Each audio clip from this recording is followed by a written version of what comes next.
Calculated, उसके बाद moving forward. ठीक है, अनम्यूट होके सब आंसर देना इस पॉइंट पे। So if you recall the chapter that we were discussing is current electricity, है ना। करंट इलेक्ट्रिसिटी में अपन ने सबसे पहले जो बात करी थी वो करी थी कन्वेंशनल करंट को लेके, है ना। We understood what is conventional current is, जो बेंजामिन फ्रैंकलिन ने हमको बताया था। कन्वेंशनल करंट को हमने डिफाइन करा था charge per unit time, rate of flow of charge per unit time. इसका फॉर्मूला क्या जनरेट हुआ था, किसी को याद है? Anyone please help me out to write the formula. अगर क्लास में तुमने पढ़ा है तो प्लीज, कराया ना ये चीज, नहीं कराया है? बोलो एनीवन। हेलो सर, हुई है नहीं हुई है क्लास में? I वही is ये equals to Q by T. I equals to Q by T. This is the formula for conventional current, है ना। अच्छा, उसके बाद बताया था कि this is very impractical to calculate. तो इसके रेफरेंस में अपन दो चीजें और करते हैं जो कैलकुलेट करने के लिए इजी होती हैं, that is I average. I average कैसे कैलकुलेट करते हैं अपन? हाँ ओके परम, तो चल how we used to calculate I average.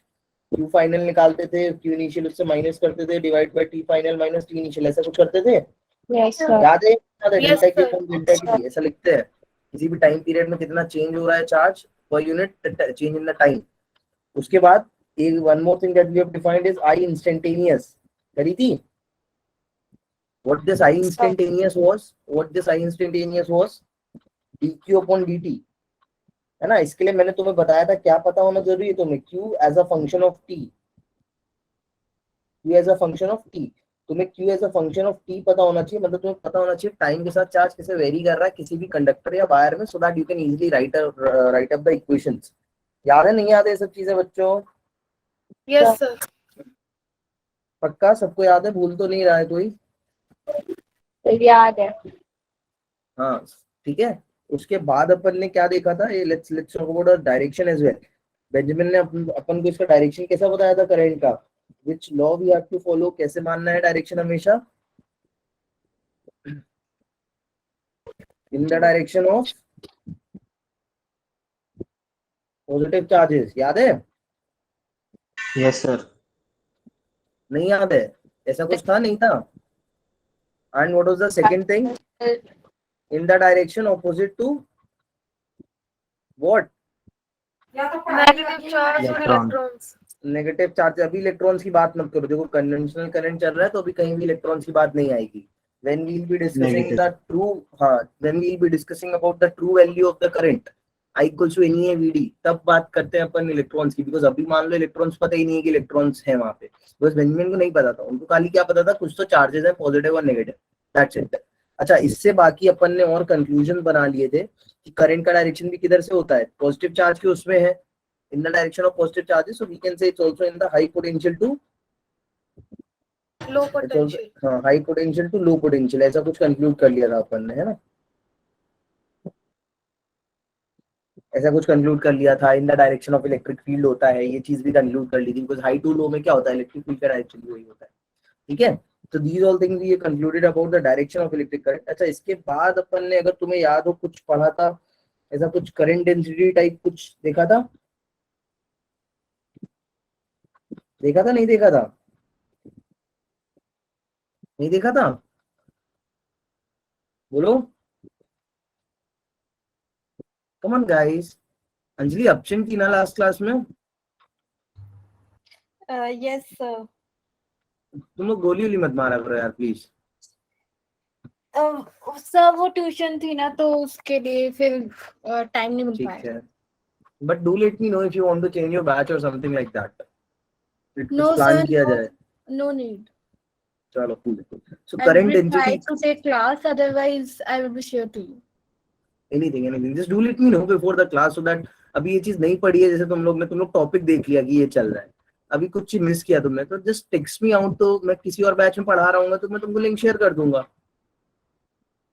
मतलब उसको कोप अप करने का ट्राई करो। अभी जैसे मैं पूछ रहा हूँ करंट डेंसिटी क्या है, तो तुम लोग आंसर नहीं दे रहे हो, सो रहे हो तुम लोग। क्या है करंट डेंसिटी? याद है किसी को? पढ़ाया नहीं पढ़ाया मैंने? No, भाई sir. नहीं पढ़ाया है? एक मिनट, सर करंट डेंसिटी मतलब I current by per unit area. wait, whether I taught you that in the class or not?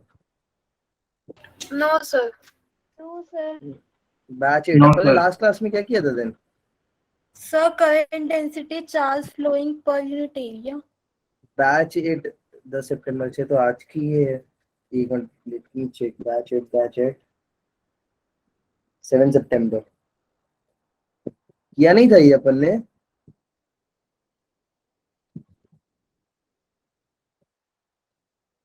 अच्छा करंट डेंसिटी नहीं हुआ था। Okay okay okay okay.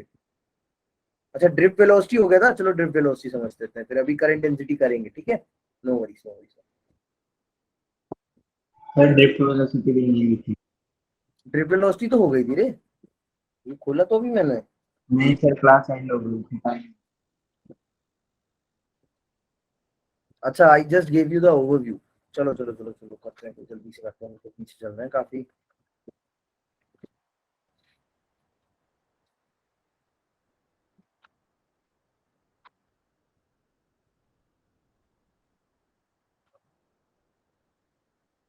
ठीक है चलो इतनी चीजें हुई थी। Let's not go into the depth.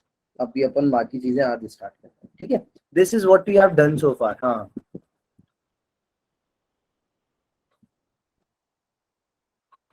क्या हो गया इसको? मेरा स्क्रीन स्टक हो गया है क्या? आ गया अभी चलो।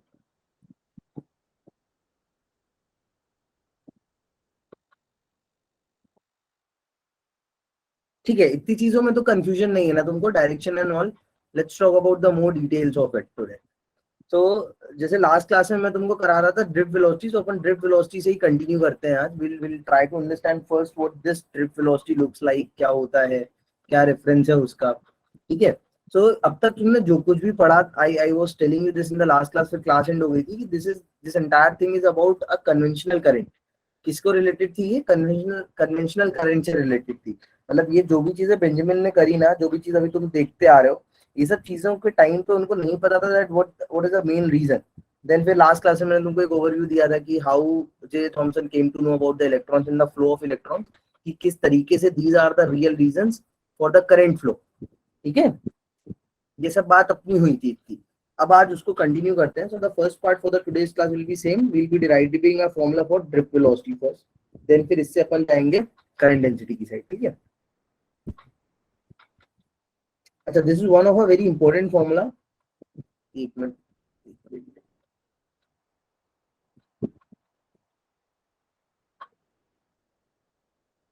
I just rejoin.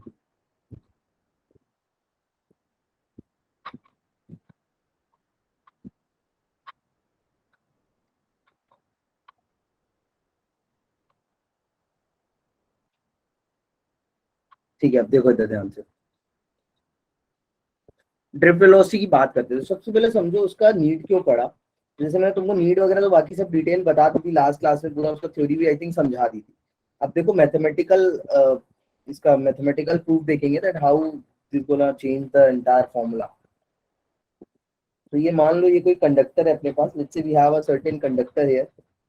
कुछ तो ये कंडक्टर है और कुछ इसके अंदर लेट्स से कुछ तो चार्जेस है। ठीक है ये कुछ कंडक्टर है। इस कंडक्टर के अंदर let's say some charges we have. अभी अभी अपने को पता है that the main reason behind the electric current is electron. Charges जो फ्लो हो रहे हैं the main reason of the flow of charge is the electron. तो लेट्स से कुछ तो इलेक्ट्रॉन का फ्लो तुमको ऐसा डिफाइन करके मैंने दिया। ठीक है अब देखो इसको मैथमेटिकली कैसे अंडरस्टैंड करते हैं। सबसे पहले देखना the basic formula that is given to us by Benjamin is I equals to dq upon dt। या इसको जनरल फॉर्म में मैं लिखता हूँ कुछ टाइम के लिए q बाई टी। ये था। अब देखो हाउ जे थॉमसन फाउंड कि इसमें क्या इश्यूज है। सबसे पहले समझने का ट्राई करते हैं कि इस पर्टिकुलर फॉर्मूले में इश्यूज क्या है भाई।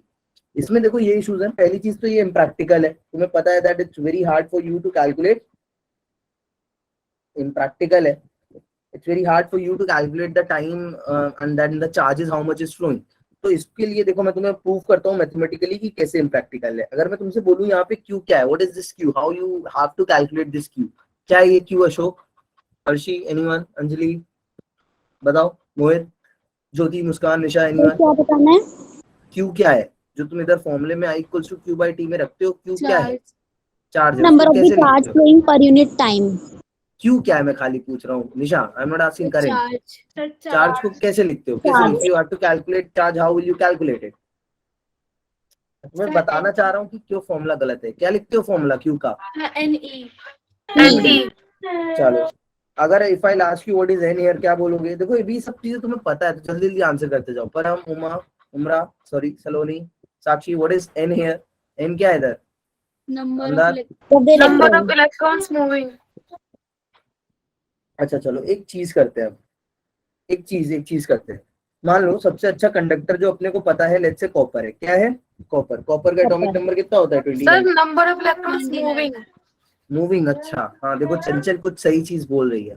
तो यहाँ पे ये बहुत बड़ा मिसकंसेप्शन है कि it's not the number of electrons, it's actually the number of free electrons. Actually the number of free electrons, not the number of electrons. कैसे? फॉर एग्जांपल कॉपर का किसी को इलेक्ट्रॉनिक कॉन्फ़िगरेशन याद है? 1s2 2s2 2p6 कितना होता है? 3s2 3p6 कितने हो गए? 6 6 12 13 14 15 16 17 18 3p6 4s2 20 3d9 यही होगा। अच्छा, this is what you call a stable, this is what you call a ground state. Ground state में नहीं रहता है कॉपर। क्यों नहीं रहता है? थोड़ा भी इसको टेम्परेचर मिलता है तो यहाँ पे ये वाले जो इसके इलेक्ट्रॉन्स है ये क्या करते हैं, ये 4s2 से निकल के 3d10 को फिल करते हैं। तो शफल मतलब कर जाते हैं। इसका एक्साइटेड स्टेट इसका क्या होगा? कुछ ऐसा होगा 4s1 3d10। अब ये स्टेबल हो गया है, एक्साइटेड स्टेट में ही रहता है जनरली। तो अभी मैं तुमसे पूछूं कि what you will put here, number of any, अगर तुम्हें चार्ज निकालना है कॉपर के लिए, so what you will write here? N की जगह पे क्या रखोगे? 1 1 रखेंगे। We won't be writing 29 here. तो ये बहुत बड़ा एक मिसकंसेप्शन था लोगों के बीच में, that it's a number of electrons, it's actually the number of free electron. तो इसको एनालाइज करने के लिए उन्होंने क्या किया, तो हम लोगों ने सबसे पहले तो इस एन को हटा के एक नया टर्म लाया जिसको उन्होंने बोला क्या, number of electrons per unit volume of number of electrons या नंबर ऑफ फ्री इलेक्ट्रॉन्स। क्या बोला उन्होंने इसको? Free electron. Number of free electrons per unit volume, पर यूनिट वॉल्यूम। अब देखो ऐसा उन्होंने क्यों बोला, उसका क्या रीजन था, let's try to understand it first. So for example, अभी मैंने तुमको एक वायर दिया, मान लो ये जो तुम्हारे बाजू में रखा है ये कॉपर वायर है, इसकी कुछ तो लेंथ दे दी मैंने तुम्हें L, कुछ तो इसका एरिया दे दिया A, ठीक है। And I gave you the these things, मैंने A और L दे दिया है तुम्हें। क्या दे दिया है? A और L। और मान लो अभी A और L है तो तुम्हें मान लो कॉपर की डेंसिटी पता है, तो डेंसिटी पता है तो तुम्हें इसका मास भी पता चल जाएगा कि मैंने तुम्हें टोटल कितना मास ऑफ कॉपर दिया है, ठीक है।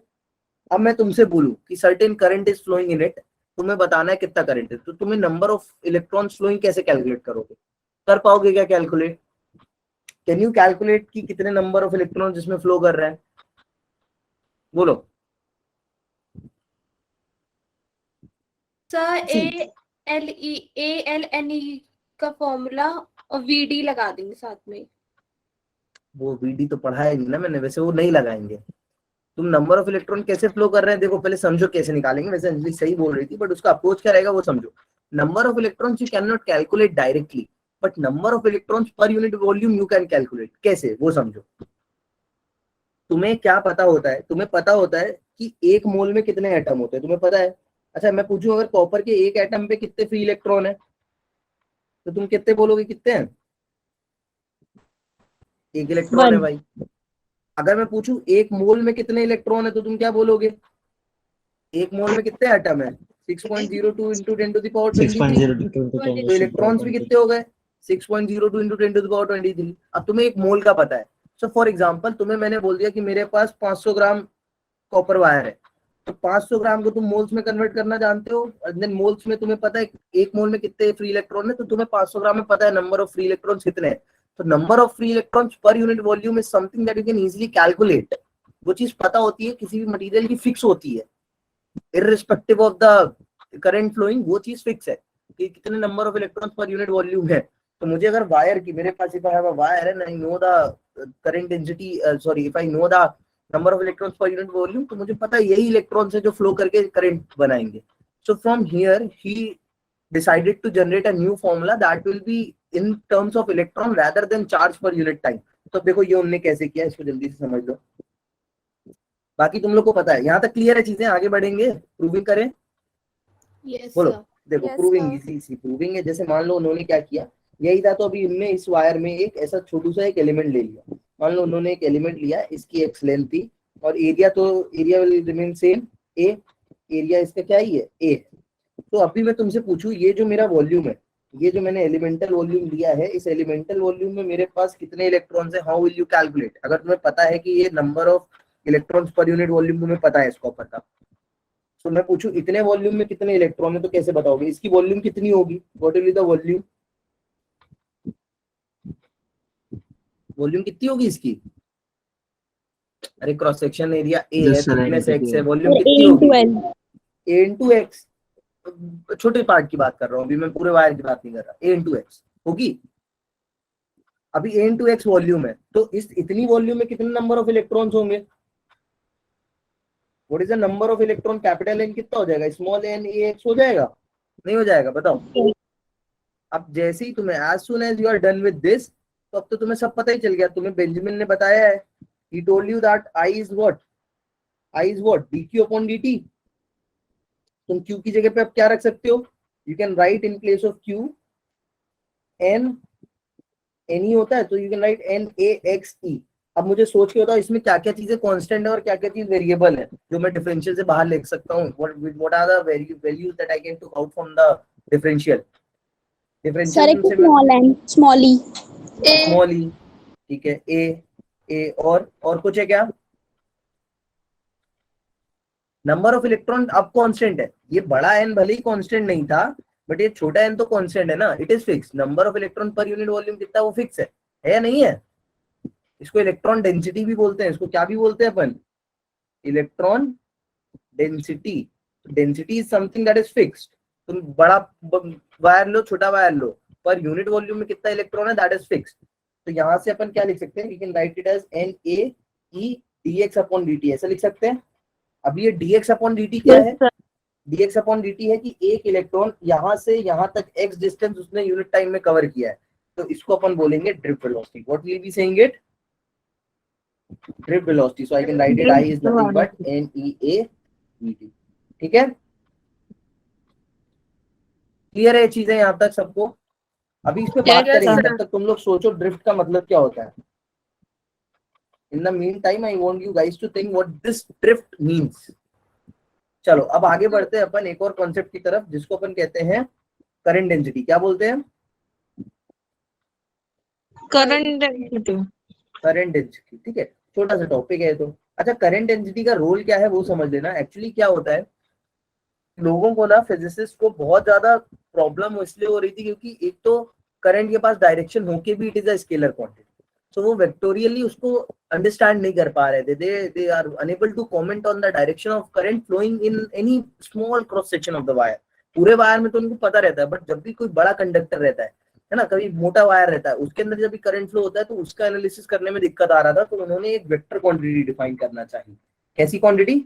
दे try to define a vector quantity that will be helpful in the calculation of the current. Cool है guys? This is what you call current density. तो current density सिंपल सी language में तो क्या होता है? It is a current flowing per unit area. Per unit area. Per unit area. अच्छा, it's strictly a vector quantity. कैसी quantity है ये? It's a vector quantity. So for example, मान लो अगेन, जैसे तुम्हारे पास कोई अगर if I'll draw कुछ तो ऐसा रैंडम सा मैं बना ले रहा हूँ, तो है ना, something very random। ये कुछ एक मटेरियल है, कॉपर का ही ले रहे हैं अपन। सो कॉपर का ये कुछ तो ऐसा सॉलिड सा मटेरियल है। सो अभी इस मटेरियल में if you have let's say इतना छोटा सा एक तुमने एरिया लिया, यहाँ लेते 3D में अपन। सो ऐसा कुछ एरिया लिया तुमने छोटा सा। अब इस एरिया में मान लो अगर करंट फ्लो हो रहा है ऐसा, ठीक है, ये आई करंट है। So if this area is A, then you will be defining that current density J से लिखते हैं इसको। किससे लिखते हैं? जे से। Current density J is nothing but vector है I बाय, ठीक है। अब याद रखना कि ये इससे रिलेटेड कुछ चीजें हैं। This J needs to be in the direction of current, needs to be in the direction of current, in the direction of current. अब करंट की डायरेक्शन में ही लेना है हमेशा जी को, so how we'll generate it उसको समझना। जैसे मान लो कभी तुम्हें एग्जाम में ऐसा रैंडम कुछ भी इलेक्ट्रिक फील्ड दे दे बना, ठीक है, इलेक्ट्रिक फील्ड सॉरी करंट का डायरेक्शन दे दे, this is the current flowing somewhere, किसी तो मटेरियल के क्रॉस सेक्शन में ये करंट फ्लो हो रहा है। तुमको अगर उसने एरिया ऐसा दिया, if he gave you the area like this कि मुझे इस एरिया पे बताओ करंट डेंसिटी कितनी होगी, तो याद रखना कि you have to take the area जो कि करंट की क्या हो डायरेक्शन में हो। So we not be taking this area, अपने को कौन सा एरिया लेना पड़ेगा जिसका डायरेक्शन कहाँ हो एरिया वेक्टर का, करंट की डायरेक्शन में। अच्छा I gave you a lot of speech on the area vector, so area vector parallel कैसे है ये मत समझना, सरफेस होना चाहिए इलेक्ट्रिक करंट के परपेंडिकुलर, और एरिया वेक्टर होना चाहिए इलेक्ट्रिक फील्ड के डायरेक्शन में। So keep in mind this and this current needs to be in the same direction. ठीक है भाई, आई समझ में ये बात? सर एक बार रिपीट कर दीजिए। एक बार रिपीट कर देता हूँ। Means when you are using this formula J equals to I by A, keep in mind ये एरिया वेक्टर इलेक्ट्रिक फील्ड की इलेक्ट्रिक करंट के डायरेक्शन में होना चाहिए। It should not be any random area vector. Area vector किस direction में, electric field electric current के direction में, जिससे तुम्हें जो J मिले वो भी किसके डायरेक्शन में हो, करंट के। आई बात समझ में? Yes sir. क्वेश्चंस करेंगे तो समझ जाओगे, वैसे उतना कुछ उसमें टफ है नहीं। अच्छा अब एक बात समझो, जब भी तुम्हारे पास ऐसा कुछ रहता है, whenever you have two vectors, मान लो जैसे पहले एरिया वेक्टर ये था, तुमने इस एरिया वेक्टर का कौन सा वाला कंपोनेंट लिया है जो कि करंट के डायरेक्शन में है, वो लिया है नहीं लिया है जो कि करंट के डायरेक्शन में है, शिट, तुमने वो एरिया वेक्टर लिया है जो करंट के डायरेक्शन में है। एक minute, so whenever we will take, किसी के पास से नॉइज आ रहा है यार, everyone please be on, Param mute करना थोड़ा, ठीक है। So whenever we take this kind of area ना, जिसमें अपन क्या करते हैं, दो वेक्टर्स को एक डायरेक्शन में ले रहे होते हैं, whenever we are taking two vectors in a single direction, उस केस में याद रखना हम हमेशा डॉट प्रोडक्ट का यूज करते हैं। पता होगी ये चीज तुम्हें, डॉट प्रोडक्ट का मतलब क्या होता है, जैसे there are two vectors, dot product means they two needs to be in the same direction, एक दूसरे पे कंपोनेंट उनका, ठीक है, और परपेंडिकुलर लेते हैं then we use cross product. तो इसको कई बार अपन ऐसे भी लिखते हैं, देखना, इसको अपन कई बार ऐसे भी लिखते हैं, एक तो होता है इसका differential form J equals to DI by DA, ऐसा भी लिखते हैं। DI बाई DA मतलब किसी बहुत छोटे एरिया वेक्टर पे तुम ले रहे हो करंट, ठीक है, और इसका इंटीग्रल फॉर्म क्या बनता है, I equals to integral J dot DA ऐसा। अब यहाँ पे मैंने why I use the dot product because J and A needs to be in the same direction, that's why I'm using the dot product, ठीक है। So these are the some forms of current density. Is that clear to you all? यहाँ तक कोई query बोलो? No sir. Questions करेंगे तो धीरे धीरे कंफ्यूजन क्लियर होंगे। अब एक रिलेशन है, there is a relation between current density, there is a relation between current density and drift velocity. वो देखो क्या रिलेशन होगा, वीडी, इसके बीच में रिलेशन क्या होता है, तो तुमने अभी पढ़ा है, दोनों ही फॉर्मूलेस तुमने पढ़े, तुम्हें पता है जे क्या है, आई बाय ए है, और आई तुम्हें पता है, अभी तुमने ऊपर पढ़ा था कितना होता है, ANEBD। हाँ NEAVD, सो अपॉन ए। तो यहाँ से याद रखना J equals to NEBD।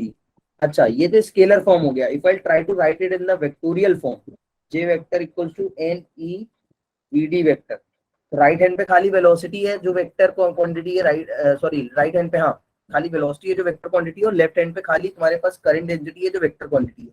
So can you comment anything about the direction of V and J?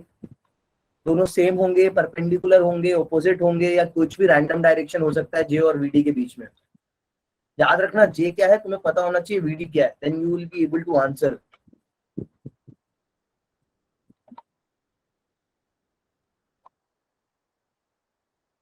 बाकी लोग बोलो, Priya, Saloni, Rida, what do you think? देखो ऐसे सोचा करो, VD क्या है बताओ एक बार सब बोल के प्लीज। VD क्या है निशा?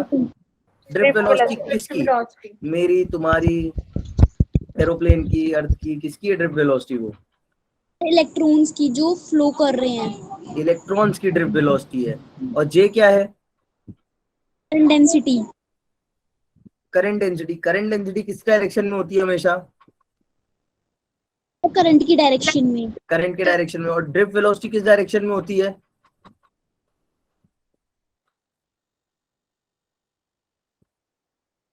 फिर चुप हो गए, अरे अभी तो तुमने बताया ड्रिफ्ट वेलोसिटी किसके डायरेक्शन में होगी, इलेक्ट्रॉन्स किस डायरेक्शन में फ्लो करते हैं?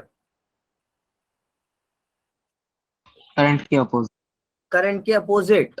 सो इनके बीच में एक नेगेटिव साइन आना चाहिए या नहीं आना चाहिए? There should be a negative sign. Why? Because current density का जो डायरेक्शन है वो करंट की डायरेक्शन में है और इलेक्ट्रॉन का डायरेक्शन करंट के ऑपोजिट होता है। सो इसलिए इसको वेक्टोरियल फॉर्म में ऐसे लिखते हैं। ठीक है, क्लियर है बात? भूलोगे तो नहीं? कोई क्वेरी यहाँ तक किसी को? एनी कंफ्यूजन बच्चों? जग जाओ यार, सोया मत करो क्लास में तुम लोग। Muskan, Mohit, Khushi, all good? Yes, come sir. On guys. Jyoti, clear है चीजें? एक बार और रिपीट कर दूं क्या? What you want me to repeat once? देखो, मैं पूछ रहा था कि इन दोनों के डायरेक्शन के बीच कमेंट करो, तो तुम्हें क्या सोचना था कि वीडी क्या है? वीडी तुमने बोला it's a direction of the electrons. फिर मैंने तुमसे पूछा कि जे क्या है? जे करंट डायरेक्ट डेंसिटी का डायरेक्शन है। अब करंट डेंसिटी का डायरेक्शन फिक्स है करंट की डायरेक्शन में, सो करंट की डायरेक्शन में जे है, उसके ऑपोजिट क्या है? इलेक्ट्रॉन फ्लो है। इलेक्ट्रॉन फ्लो की डायरेक्शन में ही वीडी है। तो वीडी और जो ये ड्रिफ्ट वेलोसिटी और जो करंट डेंसिटी है, दोनों का डायरेक्शन कैसा है? जस्ट ऑपोजिट है। So there should be a negative sign to alter that thing. Clear है चीजें? अभी समझ में आया? Yes, sir. चलो, इतनी बात तुम्हारी क्लियर हुई यहाँ तक। ठीक है, अभी ये क्लियर है तो now it's time for you to jump on to the Ohm's law. Ohm's law पे बढ़ते हैं। ओम्स लॉ से पहले एक क्वेश्चन कर लो जरा। ये क्वेश्चन करो, ट्राई करो। देखो क्वेश्चन तुम्हें क्या करना है, you just have to tell me the relation. मैंने क्या किया, एक वायर है, इस किसी एक वायर में तो इधर ऐसा करंट फ्लो हो रहा है। ठीक है, ये करंट का डायरेक्शन है मान लो। तुम्हें मुझे बताना है, एक सेक्शन लिया है मैंने, उसमें करंट लिखा है, वेलोसिटी लिखी है और जे लिखा है। दूसरा सेक्शन लिया, उसमें करंट, वेलोसिटी और जे लिखा है। तुम्हें मुझे बताना है पहले तो what is the relation between I1 and I2। इनके बीच में क्या रिलेशन होगा I1 और I2 में? What will be the relation between these two things? बताते जाओ जल्दी जल्दी एक एक करके। I1 I2 में क्या रिलेशन होगा? I1 बड़ा होगा, I2 बड़ा होगा, I2 छोटा होगा, बराबर होगा, कोई रिलेशन नहीं होगा? बताओ। तो क्वेश्चन सेम क्लियर है होगा सबको? ना? निशा कह रही है सेम होगा। निशा, आई वांट द रीजन। बाकी लोग का क्या ओपिनियन है? आमना, आमना क्लियर है चीजें? Anchal, Anjali, any? Cool cool cool cool. Comment on the question then, what do you think what it should B?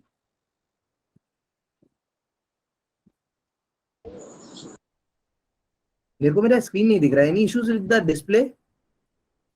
No sir. No, sir. दिख रहा है तुम लोग को? सर मेरे को नहीं दिख रहा। चलो बताओ, क्या कौन बड़ा होगा कौन छोटा होगा? कम ऑन गाइस, इतना क्या सोच रहे हो? कुछ तो बोलो। अच्छा गलत ही बोलो, बट एटलीस्ट बोलो तो तुम, मुझे लगे तो कि क्लास में हो। मैं कोई थोड़ी ना कुछ कर लूंगा अगर गलत भी बोलोगे तो। गाइस से समथिंग। उठो, कौन बड़ा होगा? अच्छा ये बताओ। हाँ, सर पहले ये बताइए कि एरिया ऑफ द क्या क्या क्या पूछ रहे हो निशा? एक मिनट एक मिनट निशा, हाँ बोलो। सर ये वाला जो वायर है, इसमें area of the cross section in 1 and 2 दोनों सेम है या फिर कम है? सेम देख रहे हैं क्या यार? कैसा हाँ तो क्वेश्चन सर है फिर तुम लोग का? करंट तो सेम होगा ना? सेम कहाँ है? ये बड़ा है। मैं लिख भी देता हूँ, लिख भी दे रहा मैं तुम्हारे लिए। ये A1 जो है इज ग्रेटर देन A2 है। सर एक बनाया दो तो फिगर दोबारा समझा दीजिए। क्या चीज? Sir figure figure. क्या है? सुनो, एक वायर है, ट्रंकेटेड शेप का वायर है, उसका एक एरिया बड़ा है, एक एरिया छोटा है। उस एरिया में, उस वायर में करंट फ्लो हो रहा है। करंट का डायरेक्शन मैंने तुम्हें दे दिया। अब मैंने उस वायर में दो सेक्शन लिए हैं, एक A1 सेक्शन, एक 1 सेक्शन, एक 2 सेक्शन। 1 का एरिया बड़ा है, 2 का एरिया छोटा है। मैं तुमसे पूछ रहा हूँ करंट के बीच में रिलेशन बताओ। पहला क्वेश्चन, इधर पे अगर I1 करंट है, I2 है, तो इन दोनों के बीच में क्या रिलेशन होगा? I1 बड़ा, I2 छोटा, I2 बड़ा, I1 छोटा, दोनों बराबर, या कोई रिलेशन नहीं? क्या Sir, लगता है तुम्हें? I1 is greater than the I2 because the size I1 of is greater the than the I2. figure Okay, is different. okay, okay. सब लोग अग्री करोगे इस चीज से? Yes, sir. हाँ, तो ये गलत है। क्या है ये? क्या है ये? गलत है। मैं तुमको लास्ट क्लास में समझा रहा था जब when I was explaining you current, मैंने आई थिंक ट्रेन का एक एग्जांपल लिया था या नहीं लिया था? अब आई असल में होता क्या है? What is I? How you define I? What actually I is? हाँ परम, सेम ही होगा। अच्छा, आई, व्हाट एक्चुअली आई इज? आई क्या होता है? सोच के बोलो, जल्दी आंसर करो। आई क्या होता है? Number of electrons flowing. अभी नंबर ऑफ इलेक्ट्रॉन्स फ्लोइंग, तो वायर में जितने नंबर ऑफ इलेक्ट्रॉन्स एंटर कर रहे हैं पर सेकेंड, उतने निकलेंगे भी पर सेकेंड। या अंदर रह जाएंगे? बोलो यार। पानी का मैंने इतनी बार बोला है तुम लोग को, पानी हो, हीट करंट हो, वाटर करंट हो, पानी का पाइप है, तुम पाइप का जितना भी आगे छेद छोटा कर दो, पीछे से जितना पानी पर सेकेंड एंटर कर रहा है आगे से निकलेगा भी उतना पर सेकेंड।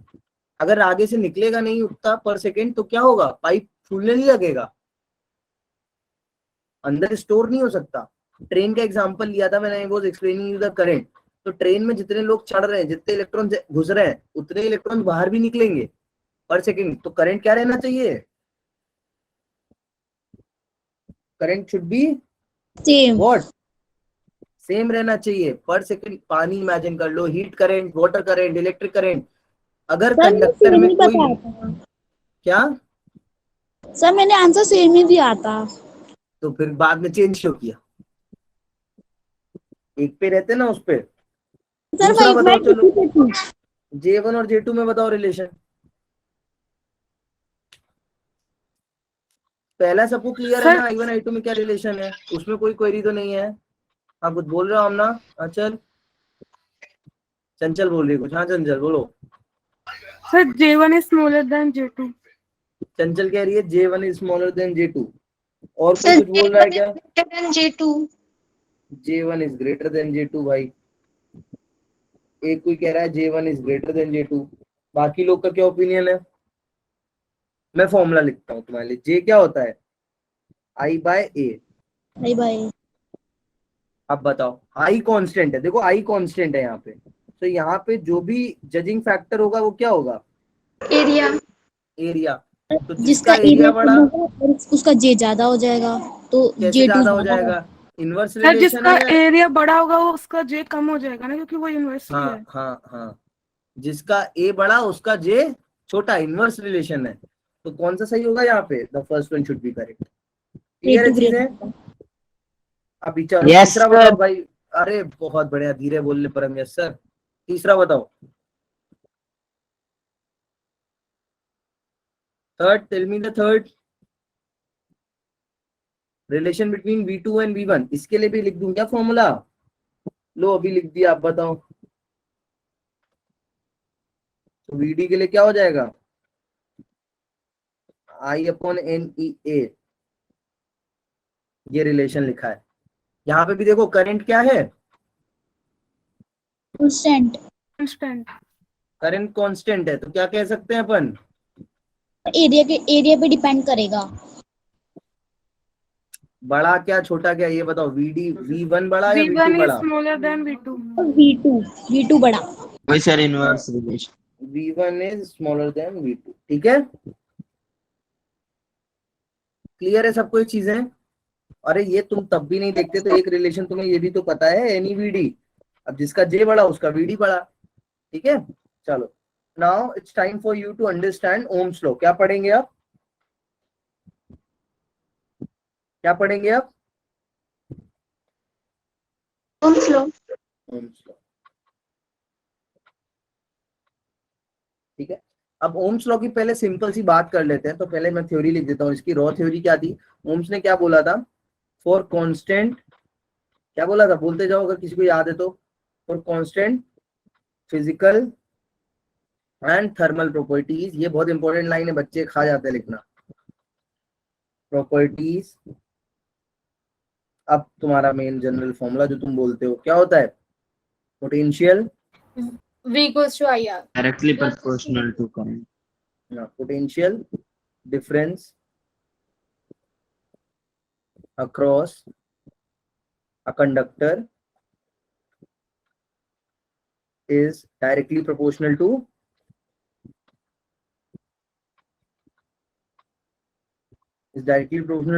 current। ऐसे कुछ पढ़ते हैं? ठीक है, अब देखो इसको पहले लिख लेते हैं, फिर इसको मैथमेटिकली भी समझेंगे। तो सिंपल सी लैंग्वेज में क्या बोला उन्होंने कि अगर जैसे कोई एक कंडक्टर है, तो उस कंडक्टर में तुम जितना भी पोटेंशियल ज्यादा अप्लाई करोगे उसमें उतना ही ज्यादा क्या फ्लो होगा? करंट फ्लो होगा।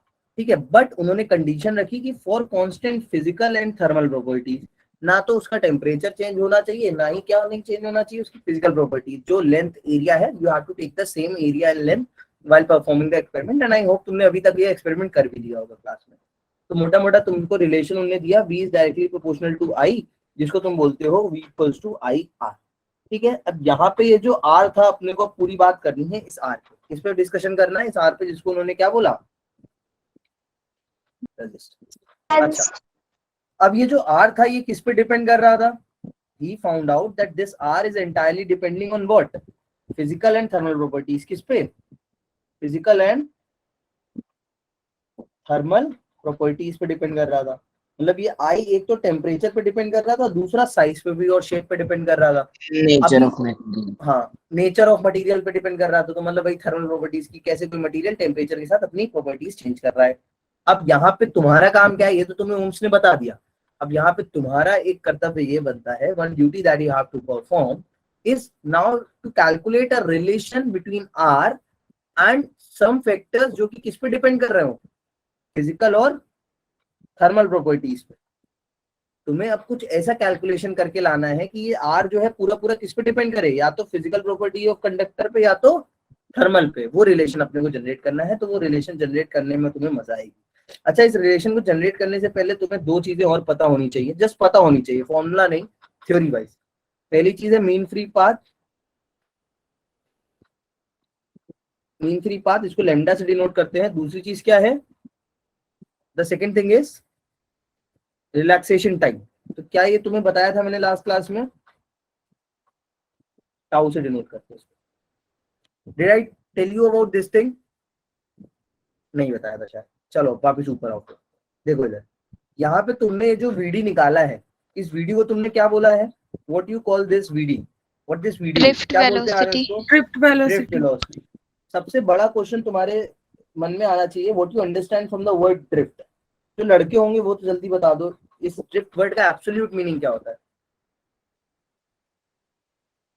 कम ऑन बच्चों, गेम खेला है, एनएफएस, एकदम बर्नआउट, accurate करके continuously moving नहीं नहीं नहीं नहीं, देखो कुछ भी नहीं। रुक जाओ, लड़कों को पता overlap to each other. ना ना ना, Sir, shifting. नहीं नहीं, फ्लो नहीं। अरे कोई है इधर जिसने एनएफएस खेला हो, बर्नआउट खेला हो, रोड रैश खेला हो, ऐसे कुछ गेम खेले हैं, GTA 5 खेला हो, तो किसी सर ने गेम ही एकदम खेले। एक्यूरेट करके ब्रेक कर दो। हाँ, क्या बोला इसने, ड्रिफ्ट का मतलब सडन एक्सेलरेशन एंड, बोल पर एक बार फिर से, सर फिर sudden break. Sudden acceleration and sudden deceleration, यही एक्चुअल मीनिंग है ड्रिफ्ट का। और यहाँ पर भी ड्रिफ्ट का यही मीनिंग है, डी एक्सेलरेशन। बच्चों सब, अब सबको समझ में आया इसका मीनिंग क्या है यार, देख लो, मैं अभी दिखा भी रहा था तुमको लास्ट क्लास तुम लोगों को। You guys can also sleep. तो तुम्हारे टाइम इंटरनेट मेरा बहुत इशू क्रिएट करता है। देखो इसको कहते हैं ड्रिफ्टिंग।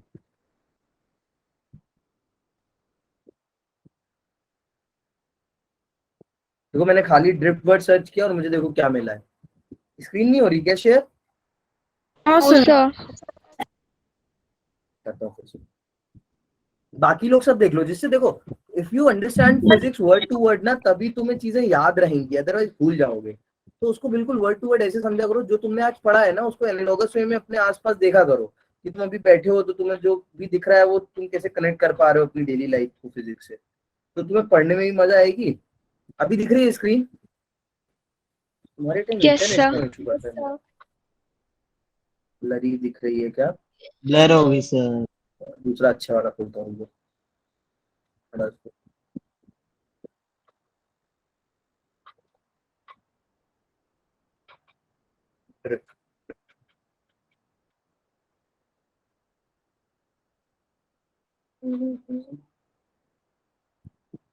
ये देखो, इसमें शायद हो, मेरे को भी पता नहीं, बिकॉज मैंने देखा नहीं है।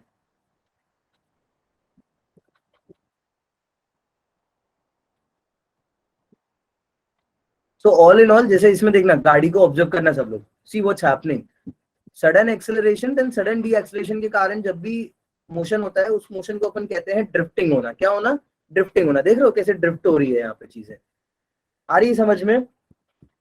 Yes sir. So Yes. This is how we define. अभी देखो इसको फिजिक्स से कनेक्ट करा दो।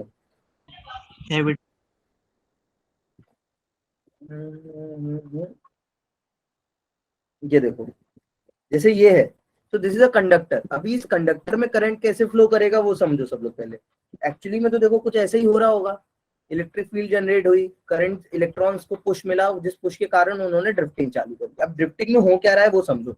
अब ये पूरी कहानी तुम्हें बताने का मेरा एक लॉजिक है कि तुम्हें मीन फ्री पाथ और रिलैक्सेशन टाइम दोनों चीजें अच्छे से क्लियर हो जाए, ठीक है। तो उनको अपने मन में समझने का प्लीज प्लीज प्लीज ट्राई करना सब। देखो इधर, जैसे ही तुमने किया, इधर देखो क्या हुआ, तुमने इलेक्ट्रिक फील्ड लगाई, तो इलेक्ट्रिक फील्ड ने क्या किया, इलेक्ट्रॉन्स को पुश किया। अब जब इलेक्ट्रॉन्स को पुश किया तो जो अभी रैंडम मोशन था वो अब रैंडम ना होके एक पर्टिकुलर डायरेक्शन में दे आर गेटिंग ड्रिफ्टेड। तो अब ड्रिफ्टिंग में हो क्या रहा है वो देखो, एक इलेक्ट्रॉन एक्सेलरेट करते हुए आएगा, वो जैसे ही एक एटम के पास आएगा तो यहाँ पे अब एटम क्या करेगा, इसको न्यूक्लियस इसका अट्रैक्ट करेगा। तो ये अभी जो एक्सेलरेट करता हुआ आ रहा था ये अब क्या होने लगेगा, डी एक्सेलरेट होने लगेगा।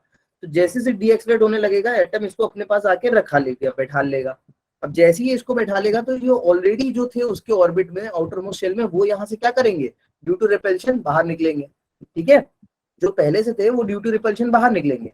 अब जब वो बाहर निकलेंगे तो रिपल्शन के कारण उनको क्या मिलेगा, एक सडन एक्सेलरेशन। ये सडन एक्सेलरेशन बस तब तक रहेगा जब तक ये दूसरे एटम की विसिनिटी में नहीं आते। जैसे ये देखो दूसरे एटम की विसिनिटी में आए, ये क्या होने लगेंगे, डी एक्सेलरेट होने लगेंगे, क्योंकि अब दूसरा एटम का न्यूक्लियस इन पे क्या लगा रहा है, अट्रैक्टिव फोर्सेस। फिर ये ऐसे डीएक्सेलरेट होते होते होते आएंगे और फिर अब इसको पुश कर देंगे। जैसे ही ये इसको पुश करेंगे ड्यू टू रिपल्शन, ये वाले अब सडन एक्सेलरेशन से आगे बढ़ेंगे, और जैसे ही एक्सेलरेशन से बढ़ेंगे एक्सेलरेट होते जाएंगे। फिर ये अगर तीसरे एटम की विसिनिटी में आएंगे तो ये धीरे धीरे डीएक्सेलरेट होकर उधर एटम पे बैठ जाएंगे, और जो वहां पे है वो इसको आगे पुश कर देंगे। आई बात समझ में, ड्रिफ्टिंग क्या है, why they are called drift velocities, ठीक है। अब देखो इसमें दो टर्म समझना है, मीन फ्री पाथ और रिलैक्सेशन टाइम। तो ये जो ड्रिफ्टिंग हो रही है कंटिन्यूअस पुश नहीं है, एक बंदा धक्का दे रहा है, उसकी जगह पे बैठ जा रहा है, वो एक्सेलरेट होता है, वो आगे जा रहा है, रुक जा रहा है, फिर वो दूसरे को धक्का दे रहा है। तो इसको ऐसे एनालाइज करते हैं। देखो जैसे ही इसको पुश मिला तो जितना ये वाला ट्रेवल कर रहा है without being colliding to any other charge और electron, so in between the distance traveled by the electrons between two successive collisions, that is what you call mean free path। तो ये जो इसने ये डिस्टेंस जो चली है इलेक्ट्रॉन ने, ये क्या है, ये मीन फ्री पाथ चला है इसने बिना किसी कोलिजन के, इसको अपन ने बोला है मीन फ्री पाथ। और मीन फ्री पाथ के टाइम वो एक्सेलरेट कर रहे हैं, all in all net acceleration average 0 है, बट दो कंसेक्यूटिव कोलिजन्स के बीच में वहां पे एक्सेलरेशन भी है और डी एक्सेलरेशन भी है। क्लियर है बात। जब भी तुम्हें एवरेज एक्सेलरेशन बोला जाता है तो बोलते हैं कि एवरेज एक्सेलरेशन 0 है, क्योंकि वो एक्सेलरेट भी हो रहे हैं और डीएक्सेलरेट भी हो रहे होते हैं अमाउंट से। बट यहाँ पे वैसे दो कंसेक्यूटिव कोलिजन्स के बीच एक्सेलरेशन डीएक्सेलरेशन दोनों है। और लैम्डा क्या होता है वो देख लो, सॉरी टाउ, रिलैक्सेशन टाइम देखो। अब जैसे इसने आके इसको पुश किया तो जितनी देर में ये वाला निकल के यहाँ तक नहीं पहुंचेगा, अब मैंने एनिमेशन सिंपल बनाने के कारण एक ही बनाया, बट जितनी देर में ये देखो ये यहाँ से यहाँ पहुंचेगा ना, उतनी देर में पीछे वाले इधर पे पहुंच गए होंगे, उतनी देर में पीछे वाले इधर पहुंच गए होंगे। तो ये जो टाइम है, जितने टाइम में ये मीन फ्री पाथ ट्रेवल हो रहा है, उतने टाइम में जो इसके पीछे वाले इलेक्ट्रॉन है वो क्या कर रहे हैं, रेस्ट कर रहे हैं। तो जो रेस्टिंग टाइम है उसको अपन क्या बोलते हैं, रिलैक्सेशन टाइम। आई होप तुमको चीजें इतनी क्लियर हो गई होंगी, मैंने काफी बता दी है डिटेल में। क्लियर है, कोई कंफ्यूजन है यहाँ तक, ठीक है। तो ये दो चीजें हैं, ड्रिफ्टिंग तुम्हें बता दी, और ड्रिफ्टिंग से रिलेटेड तुम्हें दोनों टर्म मैंने बता दिए हैं, विचार mean free path and relaxation time tau. तो अब तुम्हारा मेन सबसे बड़ा काम जो था कि तुम्हें इस आर को किसके टर्म में लिखना है, फिजिकल प्रॉपर्टीज के टर्म में, तो उसको समझेंगे। देखो कैसे करते हैं प्रूव, ये फॉर्मूला इंपॉर्टेंट है। सो तुम्हें पता है R is nothing but V upon I, पता है नहीं पता है? यस सर पता है। V is capital V because potential, so R is V upon I। अब तुम्हारा सबसे बड़ा मोटिव है Saloni, you have to change this V and you have to change this I, और ऐसा चेंज करना है कि कुछ तुम्हें फिजिकल प्रॉपर्टीज मिले कंडक्टर। तो मान लो ये कंडक्टर है, यहाँ पे बनाया हुआ है मैंने, ये ड्रॉन दिस हियर, ये कंडक्टर है, इस कंडक्टर में कुछ तो पोटेंशियल के कारण क्या हुआ है, एक इलेक्ट्रिक फील्ड बन गई है E। तो इस इलेक्ट्रिक फील्ड को तुम क्या रिलेट कर सकते हो इस V से, और मैं ऐसा क्यों बोल रहा हूँ, मैं ऐसा क्यों सोच रहा हूँ इलेक्ट्रिक फील्ड के रेफरेंस पे, बिकॉज मुझे इस V को किसके टर्म में लिखना है, इस कंडक्टर की फिजिकल प्रॉपर्टीज के टर्म में। फिजिकल प्रॉपर्टीज क्या है, जैसे लेंथ, ठीक है। तो क्या V को मैं लेंथ के फॉर्म में कुछ लिख सकता हूँ, बताओ बताओ क्या लिख सकता हूँ? Resistance proportional to length. हाँ नहीं, चल V को can I write V in terms of length? कुछ ऐसा पढ़ा है तुमने, तुम्हारे सर ने तुम्हें कुछ ऐसा पढ़ाया है क्या, पोटेंशियल ग्रेडियंट टाइप कुछ पढ़ाया है, ऐसा कुछ पढ़ाया गया तुमने तुम्हें? हाँ, ऐसा कुछ पढ़ा है तुम लोग ने? नहीं पढ़ा है? v equals to minus integral E dot d r type, ऐसा कुछ पढ़ा है? नॉर्मल फॉर्म में delta v equals to E into L, ऐसा कुछ पढ़ा है? नहीं पढ़ा है? Yes sir. तो अपन यहाँ को v को क्या लिख सकते हैं? We can write it as e into L. अब देखो मैं ऐसा क्यों कर रहा हूँ, क्योंकि मेरी जो रिक्वायरमेंट है वो पूरी होती दिख रही है। मुझे यहाँ पे l का टर्म मिल रहा है जो कि एक क्या है, एक्चुअली में फिजिकल क्वांटिटी है। उसके बाद i को क्या लिख सकते हैं कुछ फिजिकल क्वांटिटी के टर्म में। फिजिकल क्वांटिटी क्या हो गई? लेंथ हो गई, एरिया हो गया, लिख सकते हैं। सोच लो, i का कुछ ऐसा फॉर्मूला है क्या जो फिजिकल प्रॉपर्टीज के टर्म के साथ रिलेट होता हो कंडक्टर के? पढ़ा है तुमने? अभी थोड़ी देर पहले पढ़ा है यार, याद करो, थोड़ा सा पुश करो अपने दिमाग को। तुमने अभी कुछ आई का फॉर्मूला ऐसा पढ़ा था जो फिजिकल प्रॉपर्टी ऑफ कंडक्टर पे डिपेंड कर रहा था, फिजिकल या क्या? JA। जे ए, चलो जे ए लिख देते हैं सर भाई। फिजिकल एंड थर्मल प्रॉपर्टी पे जो डिपेंड कर रहा था। हाँ जे ए, सही बात है, जे ए कर रहा है, उसने सही बोला है, बिल्कुल बिल्कुल सही बोला है उसने। यहाँ से उसको क्या मिल गया? देखो एरिया का टर्म मिल गया, नहीं मिल गया? बोलो। अच्छा मैं इसको थोड़ा और सॉल्व करके लिख देता हूँ, E L by n e B D A, चलेगा? ऐसे लिख दूं? कोई दिक्कत है तो नहीं है किसी को? No sir. अब देखो इधर अपना काम होता हुआ दिख रहा है, कैसे? अगर मैं कुछ टर्म्स अलग करूं, एल और ए को अलग कर दूं, एन और ई को अलग कर दूं, बचा मेरे पास क्या है? ई और वी डी। तो तुम ई और वी डी को अगर छोड़ोगे तो एन और ए तो फिजिकल प्रॉपर्टी पे डिपेंड कर रहे हैं, बिल्कुल सही, यही मैं चाह रहा था। और जो स्मॉल एन और ई है ये क्या है? These are the properties depending on the material. E fixed है, n number of electrons per unit volume is something which is depending on a material. तो मेरा कॉन्सेप्ट पूरा होता हुआ दिख रहा है, बस मुझे यहाँ से क्या दो चीजें और हटानी है, ई और क्या और हटाना है? ई और वी डी। क्या हटाना है? ई और वीडी। ई और वी डी हटाना है। तो देखो ई और वी डी कैसे हटेगा, ये देख लो, ये चीज तुम्हें बहुत दिमाग खोल के समझनी पड़ेगी। तो पास में आके सब सुनो मेरी ध्यान से। अब वी डी, या तो मैं ई को वी डी के टर्म में लिखूं या वी डी को ई के टर्म में लिखूं, तो मेरे ये दोनों कैंसिल आउट हो सकते हैं। तो मैं सोच रहा हूँ वी डी को ई के टर्म में लिखता हूँ। देखो कैसे, अभी तुमने पढ़ा है कि तुम्हारे इलेक्ट्रॉन्स एक्सेलरेट कर रहे हैं। एक्सेलरेट कर रहे हैं मतलब उन पे जो फोर्स लग रहा है, तो फोर्स किसी भी इलेक्ट्रॉन पे कितना लग रहा है, क्या तुम वो फोर्स इलेक्ट्रिक फील्ड के टर्म में लिख सकते हो? See, you will understand why my approach is like this, because मैं velocity को रिलेट करूंगा एक्सेलरेशन से, एक्सेलरेशन को फोर्स से, और फोर्स में इलेक्ट्रिक फील्ड के टर्म में लिख सकता हूँ। मास इनटू एक्सेलरेशन ठीक है, बट फोर्स को क्या मैं इलेक्ट्रिक फील्ड के टर्म में लिख सकता हूँ, क्योंकि मुझे इलेक्ट्रिक फील्ड काटनी है। Yes sir, E is equal to M/Q। E Q, तो ये फोर्स तुम इलेक्ट्रॉन पे लिख रहे हो क्योंकि वेलोसिटी इलेक्ट्रॉन की है, तो इलेक्ट्रॉन पे कितना फोर्स लगेगा? ई लगेगा। और जैसे आयुष ने बोला, so I can write it, ये मास ऑफ इलेक्ट्रॉन है, I can write it force is mass into acceleration ई। तो यहां से मुझे एक्सेलरेशन का टर्म मिल गया या नहीं मिल गया? Yes sir। बोलो। अब बचा क्या है? इस एक्सेलरेशन को टाइम वेलोसिटी में कन्वर्ट करना। एक्सेलरेशन क्या होता है? वेलोसिटी अपॉन क्या होता है? Acceleration velocity upon time. वो टाइम क्या है? रिलैक्सेशन टाइम है, कि जितने टाइम में वो रिलैक्स कर रहा है उतनी देर में तो वो एक्सेलरेशन हो रहा है। तो यहाँ से मैं वीडी को क्या ले सकता हूँ? ई टाउ बाय एम। तुम ये फॉर्मूला भी लिखा कहीं कहीं देखोगे, ठीक है?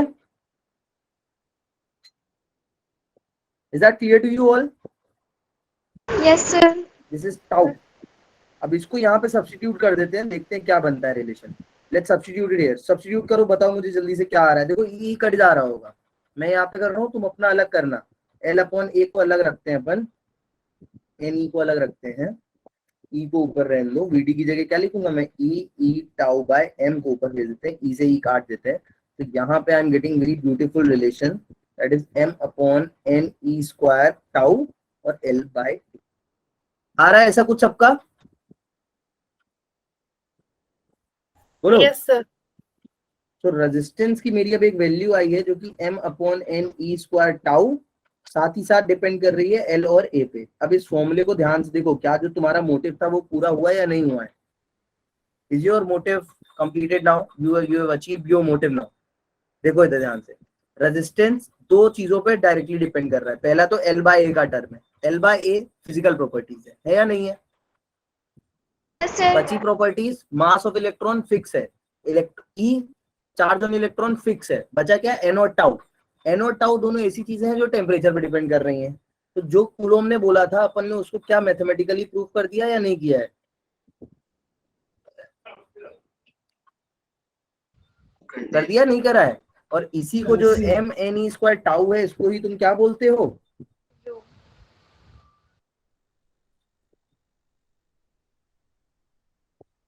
This is rho, that is totally dependent on the temperature.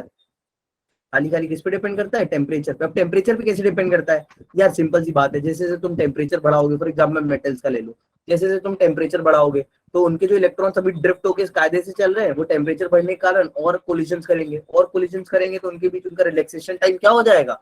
कम हो जाएगा। रिलैक्सेशन टाइम कम हो जाएगा तो आर की वैल्यू, रो की वैल्यू बढ़ जाएगी, रो की वैल्यू बढ़ेगी तो रेजिस्टेंस बढ़ेगा मेटल्स का, इसीलिए रेजिस्टेंस बढ़ता है। जैसे अपन ये यहाँ पे लिख भी लेते हैं, चलो ये चीज भी अभी कर ही लेते हैं, अभी इतना पढ़ रहे हैं तो let's do it as well. Temperature dependency, क्या? टेम्परेचर एंड रेजिस्टेंस, ये रिलेशन पढ़ लो। देखो अब इसको अपन तीन केसेस में पढ़ते हैं। देखो अच्छा याद रखना, मैंने लिखा नहीं है, इसकी ओम होती है यूनिट, इसकी क्या होती है? ओम मीटर, है ना? इसको बोलते हैं रेजिस्टेंस, इसको क्या बोलते हैं? रेजिस्टिविटी, रेजिस्टिविटी, या और भी क्या बोलते हैं इसको? We also say it specific resistance, क्या बोलते हैं? We call it specific resistance. अब देखो टेम्परेचर के साथ कैसे डिपेंडेंसी है, तो इसको ना guys we simply learn it into three parts. हम तीन केस में पढ़ते हैं। पहले बात करते हैं मेटल्स की। किसकी? केस वन लेते हैं अपन, किसका? मेटल्स का। अब मेटल्स के केस में क्या होता है, देखो if I write the formula, बार बार बोलोगे तो तुम लोग को भी याद हो जाएगा। रो क्या होता है? m upon n e square tau. If you see this formula, तो यहाँ पे ये रो है, टेम्परेचर पे कैसे डिपेंड कर रहा है वो समझना। जैसे जैसे तुम temperature बढ़ाओगे, as you are increasing the temperature, m पे कुछ इफेक्ट पड़ेगा क्या मेटल्स के लिए? सोचो, जैसे जैसे तुम लोग क्या बढ़ाओगे टेम्परेचर, m पे कुछ इफेक्ट पड़ने वाला है क्या? अर्शी, अशोक, कंचन? No, sir. नहीं। ई पे नो सर। No, sir. फर्क पड़ेगा तो किस पे? एन पे और टाउ पे। एन पे कैसे? पहले टाउ Yes, पे। sir. टाउ क्या होगा? कम होगा या बढ़ेगा? कम होगा। कम होगा। टाउ कम होगा क्योंकि अब कोलिजन ज्यादा होंगे, तो टाउ होगा कम। और जैसे जैसे टाउ कम होता है, एक्चुअली में क्या होता है, एन जो है ना, एन बढ़ता है। एन क्यों बढ़ता है? एन क्या था? Number of free electron. तो जैसे जैसे तुम टेम्परेचर बढ़ाते हो तो फ्री इलेक्ट्रॉन जो भी एक थे, हो सकता है हाई टेम्परेचर पे जो अंदर वाले इलेक्ट्रॉन है वो भी क्या हो जाए? एक्साइटेड स्टेट में आके एटम से बाहर निकल जाए। It is a possibility, yes और नो? Yes, तो नंबर ऑफ फ्री इलेक्ट्रॉन्स क्या होंगे? बढ़ेंगे। बट मेटल्स के केस में नंबर ऑफ फ्री इलेक्ट्रॉन्स उतने नहीं बढ़ते हैं जितना कि टाउ कम हो जाता है। टाउ बहुत ज्यादा कम हो जाता है। जब टाउ बहुत ज्यादा कम हो जाता है तो इसके कारण रेजिस्टिविटी क्या हो जाती है? बहुत ज्यादा बढ़ जाती है। तो मेटल्स के लिए याद रखना, मेटल्स के लिए we can simply conclude that in case of metals resistivity increases as temperature increases। ठीक है, अब बात करते हैं दूसरी। वो दूसरा केस क्या है? सेमीकंडक्टर्स का। किसका? सेमीकंडक्टर्स, या फिर तुम वो ले लो इलेक्ट्रोलाइट्स। फिजिक्स में क्या यार होता है, केमिस्ट्री में तुमने पढ़ा है, मैम ने पढ़ाया होगा, कोलरोस लॉ पढ़ाया होगा, कुछ तो तुम लोग को ली चैटलियर्स प्रिंसिपल वगैरह ऐसा कुछ पढ़ाया मैम ने? याद करो वो सब। एक नर्ड इक्वेशन पढ़ाई है कुछ? अभी ये सब नहीं पढ़ाया है? पढ़ा दिया सर। पढ़ा दिया है।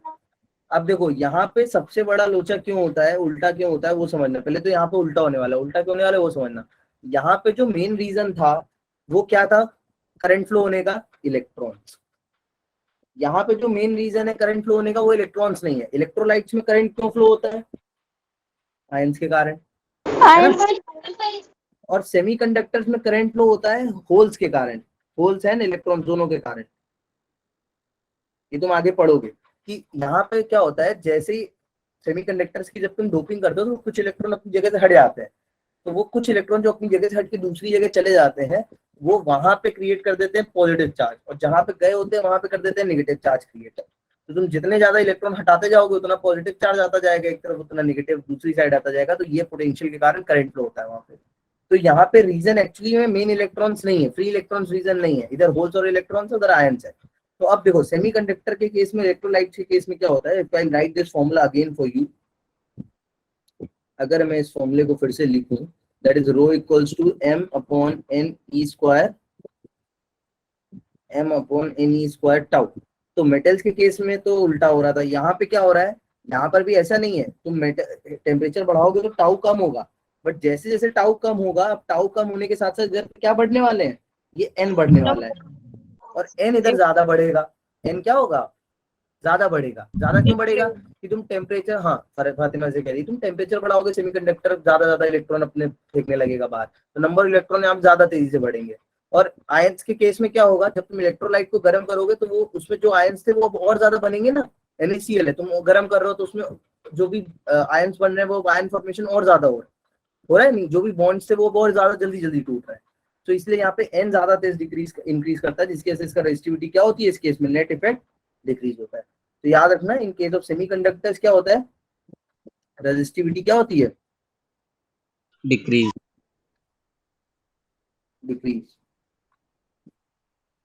decreases as temperature increases, as temperature increases। ठीक है, क्लास कितने बजे चालू हुई थी तुम्हारी, 1 घंटा हो गया यार, पता भी नहीं चला आज तो। सीरियसली 1 घंटा हो गया, पता नहीं चला मेरे को। Resistivity decreases as temperature increases. अब इसको, इससे बचने के लिए अब क्या,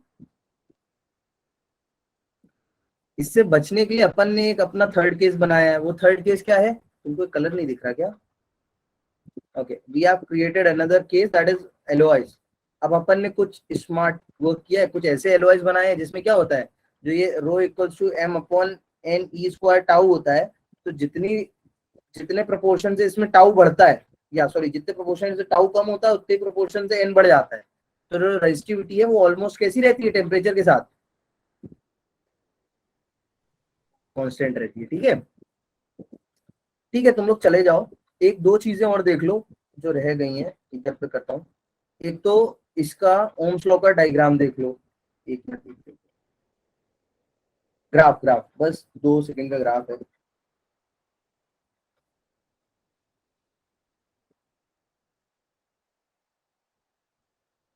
देखो एक क्या है, ग्राफ है एक, वो ग्राफ देख लो, ओम्स लॉ का पहले ग्राफ देख लो, फिर अपन टेम्परेचर वाले का भी ग्राफ देखेंगे, है ना। मैं यहीं पे बना दूं दोनों ग्राफ, कंफ्यूज तो नहीं हो गए? No sir. मैं लिख दूंगा वैसे तो, यहीं पे बनाता हूँ दोनों का। एक ग्राफ ये है तुम्हारा ओम्स लॉ का,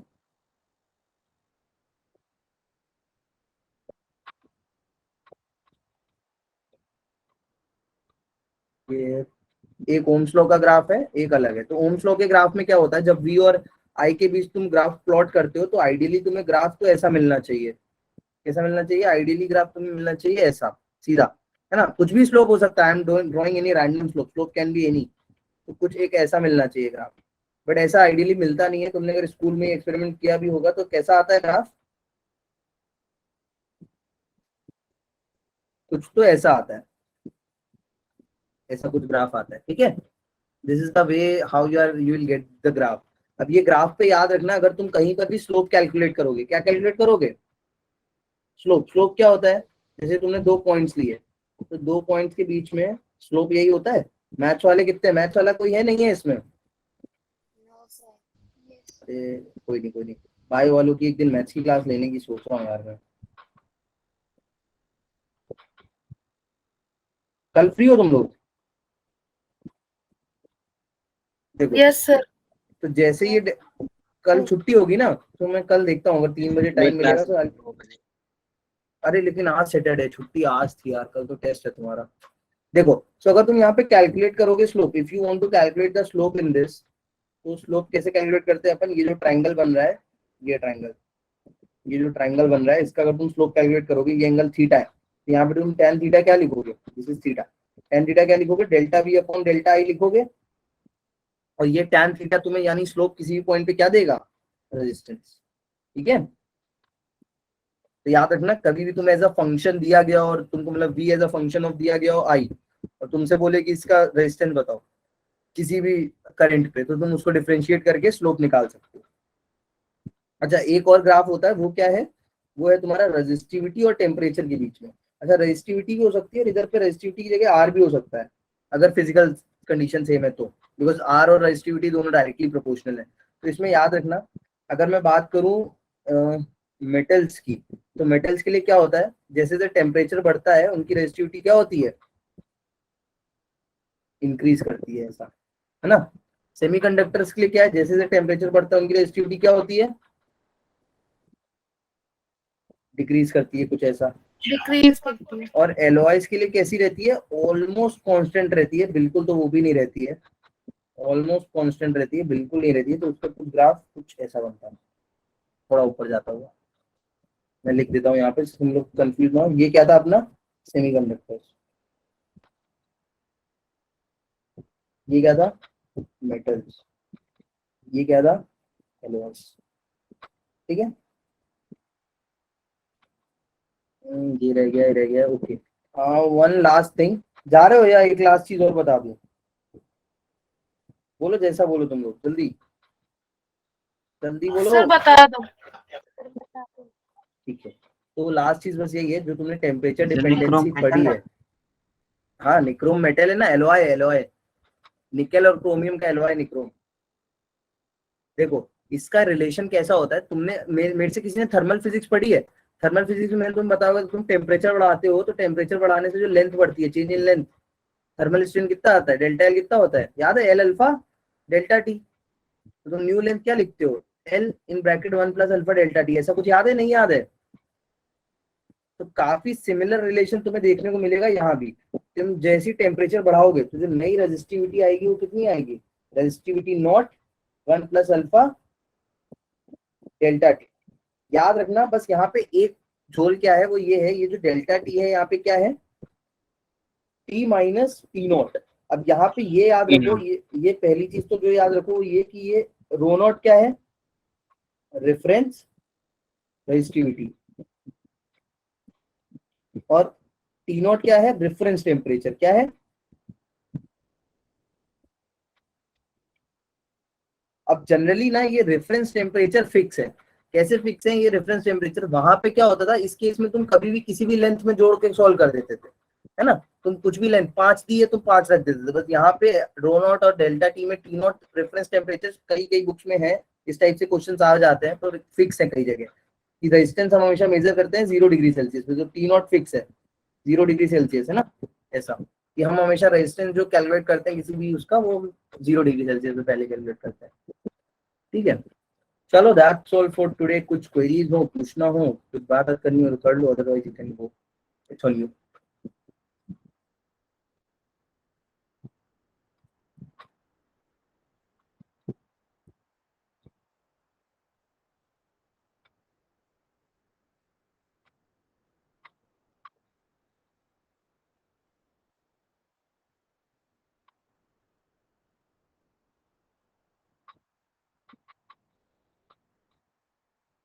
ठीक है, बाय गाइस, समझ में आ रहा है सब। Yes sir. ठीक है, चलो जाओ फिर, बाय।